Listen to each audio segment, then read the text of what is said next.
প্রিয় ছাত্রছাত্রীরা, সোমনাথদার কোচিং সেন্টারে তোমাদের সবাইকে স্বাগত। আজকের ভিডিওতে থাকছে ABTA semester 3 higher secondary test paper 2025-26।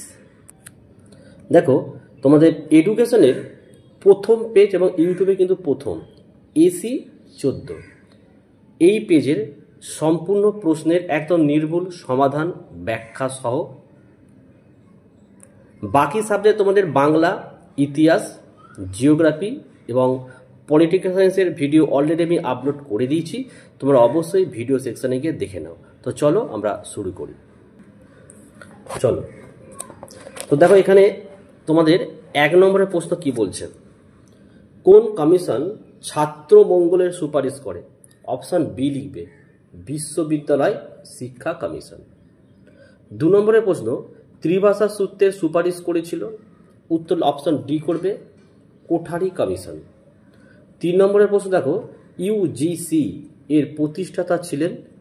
এটা অপশান বি হচ্ছে আবুল কালাম আজাদ। এখান থেকে আরও 2টো প্রশ্ন আমরা পাবো, যেমন দেখো ইউজিসি এর সম্পূর্ণ নাম ইউনিভার্সিটি গ্র্যান্টস কমিশন। আচ্ছা, এই যে আবুল কালাম আজাদ, ইনি হচ্ছে কিন্তু স্বাধীন ভারতের প্রথম শিক্ষামন্ত্রী। তাহলে এই উত্তরগুলো তোমরা যেন বললাম লিখে রেখো। 4 নম্বরের প্রশ্ন কি বলছে, আমাদের মাধ্যমিক শিক্ষা লক্ষ্যহীনতার শিক্ষা উক্তিটি করেছেন? অপশন এ লিখবে, রাধাকৃষ্ণান। 5 দাগের প্রশ্ন, ড্যাশের আমলে জাতীয় শিক্ষানীতি 1986 গঠিত হয়? অপশান এ লিখবে, রাজীব গান্ধী।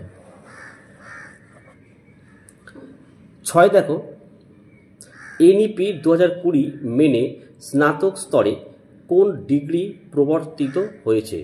অপশান এ লিখবে, 4 বছরে ব্যাচেলার ডিগ্রি। 2020 সালের আগে 3 বছর ছিল, এখন 4 বছর হয়েছে।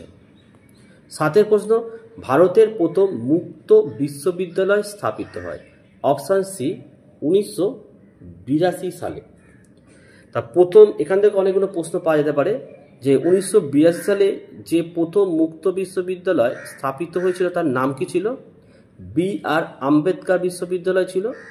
1982 পর মাথায় রাখতে হবে তোমাদের 1985 সালে, যেটাকে আমরা ইকনু বলি, অর্থাৎ ইন্দিরা গান্ধী জাতীয় মুক্ত বিশ্ববিদ্যালয় কিন্তু স্থাপিত হয়েছিল। 8 দাগের প্রশ্ন, সংবিধানের কততম সংশোধনী বিলে সর্বসম্মতভাবে তপশিলি জাতি মানে এসসি আর উপজাতি মানে এসটি উপজাতিদের আসন সংরক্ষণের মেয়াদ বৃদ্ধি করা হয়েছে? অপশান ডি লিখবে, 62তম।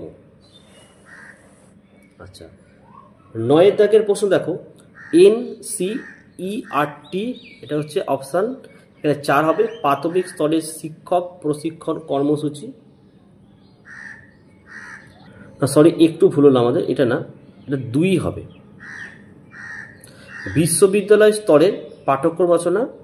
আর ইসিসিই, এটা হচ্ছে 3 হবে, এটা শৈশবকালীন যত্ন ও শিক্ষার কর্মসূচি।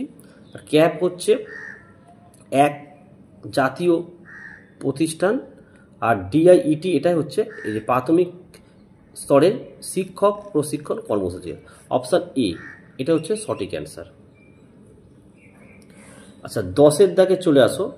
দেখো, বিবৃতি বলেছে জাতীয় শিক্ষানীতি 2020-তে শারীরিক শিক্ষা ও নৈতিক শিক্ষা এবং কারিগরি শিক্ষাকে বাধ্যতামূলক করা হয়েছে।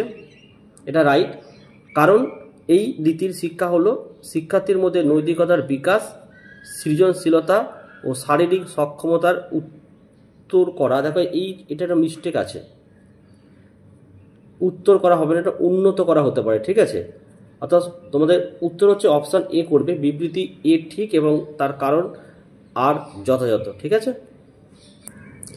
11 দাগের প্রশ্ন দেখো, সাচার কমিটির রিপোর্টে প্রধানত কোন মানুষজনের উপর গুরুত্ব দেওয়া হয়েছে? অপশান বি লিখবে, পিছিয়ে পড়া মুসলিম জনগণ। 12 দেখে না, আর্ন হোয়াইল ইউ লার্ন এই স্কিমটি চালু করা হয়? এখানে অপশান ডি করবে, এ এবং বি উভয়ের জন্য। এ ছিল শুধুমাত্র তপশিলি জাতিদের জন্য, আর বি শুধুমাত্র তপশিলি উপজাতিদের জন্য, অর্থাৎ দুটোই হবে, এ আর বি উভয়। 13 নম্বরের প্রশ্ন, দ্বাদশ শ্রেণীর শিক্ষাবিজ্ঞানের শিক্ষার্থীদের একজন শিক্ষক শিক্ষাক্ষেত্রে সমস্যা বিষয়ে পড়াচ্ছেন। পড়ানো শেষে শিক্ষার্থীদের বিভিন্ন সমস্যা নিয়ে আলোচনা শুরু করেন। এই আলোচনার ভিত্তিতে যে সমস্যাটি বর্তমানে দেশ তথা বিশ্বব্যাপী শিক্ষাক্ষেত্রে সবচেয়ে বেশি নেতিবাচক দৃষ্টিভঙ্গি দৃষ্টি আকর্ষণ করেছে বলে সকলে একমত, সেটি হলো অপশান ডি লিখবে, মূল্যবোধের শিক্ষা সমস্যা। ঠিক আছে, নেক্সট আমাদের 14 নম্বরের প্রশ্ন, শিক্ষা ক্ষেত্রের কোন শব্দটি চিহ্নিত অংশে প্রযোজ্য হবে? যেমন দেখো, প্রতিবন্ধী শিক্ষার্থী, তপশিলি জাতি উপজাতি শিক্ষার্থী, মহিলা শিক্ষার্থী, অন্যান্য পশ্চাৎপদ শিক্ষার্থী। এখানে সব অপশান হবে বি, শিক্ষায় সমসুযোগ। 15 নম্বরের প্রশ্ন, বিবেকানন্দের মতে একজন শিক্ষকের থাকবে কি থাকবে? অপশান সি হবে বাক্যে ও কর্মে পবিত্রতা থাকবে। 16 নম্বরের প্রশ্ন, রুশোর মতে শিক্ষণ পদ্ধতির মূল সূত্র হলো অপশান সি করবে অভিজ্ঞতার মাধ্যমে শেখা। 17 ল্যাবরেটরি স্কুল স্থাপন করেছিলেন, অপশান ডি করবে ডিউই। 18 গান্ধীজি ড্যাশ বিশ্ববিদ্যালয়ের প্রতিষ্ঠাতা, অপশান লিখবে বুনিয়াদী শিক্ষা। ঠিক আছে, আচ্ছা এখানে 19 দাগের প্রশ্ন দেখো, আচ্ছা রুশো লিখেছেন এখানে, আচ্ছা রুশো লিখেছে চারটা হবে এমিল। আচ্ছা রবীন্দ্রনাথ হচ্ছে এইটা, এই যে হ্যাঁ এটাই হবে religion of man. Mahatma Gandhi হচ্ছে, তো জানো এটা একেরটা হবে my experiment with the truth. আর জন ডিউই হচ্ছে তিনেরটা হবে ডেমোক্রেসি অ্যান্ড এডুকেশন। ঠিক আছে, দেখো তাহলে এখানে উত্তর হচ্ছে অপশান বি। ঠিক আছে, এরটা 4, বি এরটা 2, সি এরটা 1 এবং ডি এরটা 3 হবে। আচ্ছা নিম্নলিখিতটা দেখো, নিম্নলিখিত ছকটি পূরণ করো। এখানে দেখো স্বাধীনতা দিয়েছে, প্রকৃতির সঙ্গে সক্রিয় সংযোগ, সৃজনশীলতার মাধ্যমে আত্মপ্রকাশ দিয়ে বলেছে রবীন্দ্রনাথের শিক্ষণ পদ্ধতি, রুশোর শিক্ষণ পদ্ধতি, ডিউয়ের শিক্ষণ পদ্ধতি এবং বিবেকানন্দের শিক্ষণ পদ্ধতি। তোমাদের টেক্সট বুক কিন্তু খুঁটিয়ে খুঁটিয়ে পড়তে হবে, কারণ প্রত্যেকের শিক্ষণ পদ্ধতি কিন্তু লেখা রয়েছে এবং এই প্রশ্নগুলোর উত্তর পড়তে যদি হয় না, তোমাদের একটা টেক্সট বুক পড়লে কিন্তু হবে না, ম্যাক্সিমাম 2 থেকে 3টি টেক্সট বুক যদি খুঁটিয়ে খুঁটিয়ে পড়া যায় এই ধরনের প্রশ্নের উত্তর কিন্তু তোমরা সলভ করতে পারবে। তো এখানে সঠিক উত্তর হচ্ছে রবীন্দ্রনাথের শিক্ষণ পদ্ধতি, কারণ রবীন্দ্রনাথের শিক্ষণ পদ্ধতির সাথে এই তিনটেই কিন্তু মিল রয়েছে, তাই এই উত্তরটি হলো। 21 প্রশ্ন দেখে নাও, বধিরদের শিক্ষাদানের জন্য আঙুলের সাহায্যে বানান করার পদ্ধতি আবিষ্কার করেন, উত্তর হচ্ছে অপশান বি লিখবে জুয়ান পাবলো বনে। 22 দাগের প্রশ্ন, সত্য আর মিথ্যা করতে হবে। যেমন দেখো এখানে এ শ্রবণ অক্ষমতা হলো সংবেদনমূলক অক্ষমতা, রাইট। দৃষ্টিমূলক অক্ষমতা হলো বৌদ্ধিক অক্ষমতা, এটি ভুল। অটিজম হলো দৈহিক অক্ষমতা, এটিও কিন্তু ভুল। তো এখানে অপশান সি হচ্ছে আমাদের রাইট অ্যান্সার। 23 অন্ধদের জন্য 9টি বিন্দুর সংকেত উদ্ভাবন করেন। এখানে একটা মিস্টেক, এখানে 9টি কিন্তু হবে না, এটা কিন্তু 6টি হবে।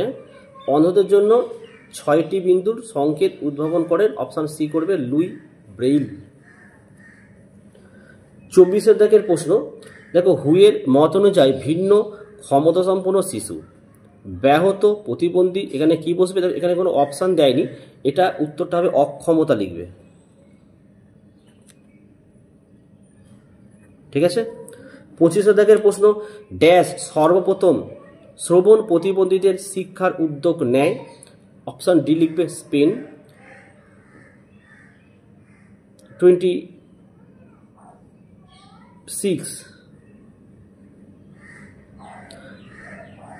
মানসিক প্রতিবন্ধী শিক্ষার্থীদের শিক্ষা পরিকল্পনা 3R এর বদল, 3R মানে রিডিং রাইটিং অ্যারিথমেটিক, 3 এর ওপর বিশেষভাবে গুরুত্ব প্রদান করা। এখানে হবে কি হবে? এখানটা এটা হবে অপশান ডি, এটা নাগরিক দক্ষতা হবে।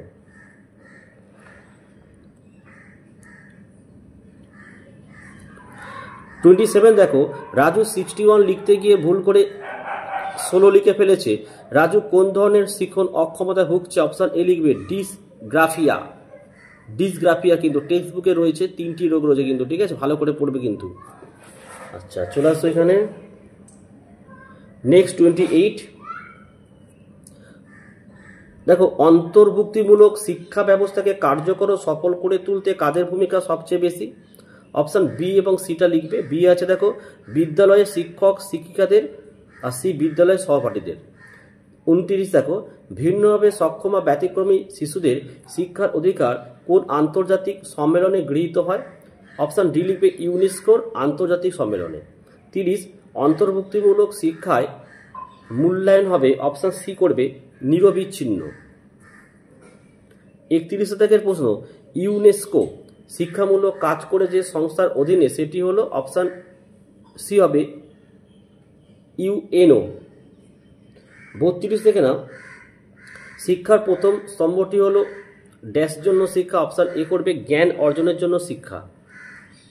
33, সাক্ষরতার দশক বলা হয়, অপশান সি 1990 থেকে 2000 সালকে। 34 থেকে নাও, টিএলসির পুরো কথাটি হলো, অপশান সি করবে টোটাল লিটারেসি ক্যাম্পেনিং। 35 উত্তর, CWSN এর সম্পূর্ণ নাম হলো, option B child with special need. 36, জাতীয় সাক্ষরতা মিশন প্রতিষ্ঠা করেন, অপশান সি কেন্দ্রীয় মানব সম্পদ উন্নয়ন মন্ত্রক। সালটা মনে রেখো তোমরা, 1988 সালে। 37, আমাদের দেশে প্রাথমিক শিক্ষাকে প্রথম বাধ্যতামূলক করা হয়, অপশান এ হবে বরোদায়। এই বরোদা এখন কিন্তু বর্তমানে গুজরাটে অবস্থিত, ঠিক আছে। আচ্ছা, 38, শিক্ষাক্ষেত্রে কোন শব্দটি বা অংশে প্রযোজ্য হবে? এখানে দেখো সেতু পাঠ্যক্রম, গ্রাম শিক্ষা কমিটি, বাধ্যতামূলক ও অবৈতনিক শিক্ষা ব্যবস্থা এবং অপারেশন ব্ল্যাকবোর্ড। এখানে অপশান এ করবে সর্বজনীন প্রাথমিক শিক্ষার উদ্দেশ্য পূরণের উপায়। 39, ইতিবাচক মনোবিদ্যা প্রত্যেক ব্যক্তির ড্যাশ দূর করে সক্ষমতাকে জাগিয়ে তোলে, অপশান সি করবে এখানে দুর্বলতা হবে। 40, রিয়া 5 বছর ধরে কঠোর পরিশ্রমের পর চাকরি পেল, এখন তার মধ্যে যে ধরনের অনুভূতির সঞ্চার হবে তা হলো, অপশান এ লিখবে সুখানুভূতি। ঠিক আছে, তো দেখো এই ছিল ভিডিও। তোমাদের কাছে একটাই কথা বলবো, ভিডিওগুলো বন্ধুদের মধ্যে প্রচুর পরিমাণে কিন্তু শেয়ার করো, এবং অবশ্যই ভিডিওগুলো কেমন লাগছে কমেন্ট করে জানাও, কারণ তোমরা সাপোর্ট করলে কিন্তু ভিডিওগুলো আমি পরপর এইভাবে কিন্তু নিয়ে আসবো। আর ভিডিও ভালো লাগলে একটি লাইক অবশ্যই করো, এবং চ্যানেলে যারা নতুন অবশ্যই চ্যানেলটিকে সাবস্ক্রাইব করো এবং পাশে থাকা বেল আইকন প্রেস করে অল নোটিফিকেশনটাকে অন করো, যাতে আমি যখনই কোনো ভিডিও আপলোড করব সবার প্রথম যেন তোমাদের কাছে পৌঁছে যায়। তো আজকের ভিডিও আমি এখানে শেষ করলাম। তোমরা প্রত্যেকে ভালো থেকো এবং সুস্থ থেকো।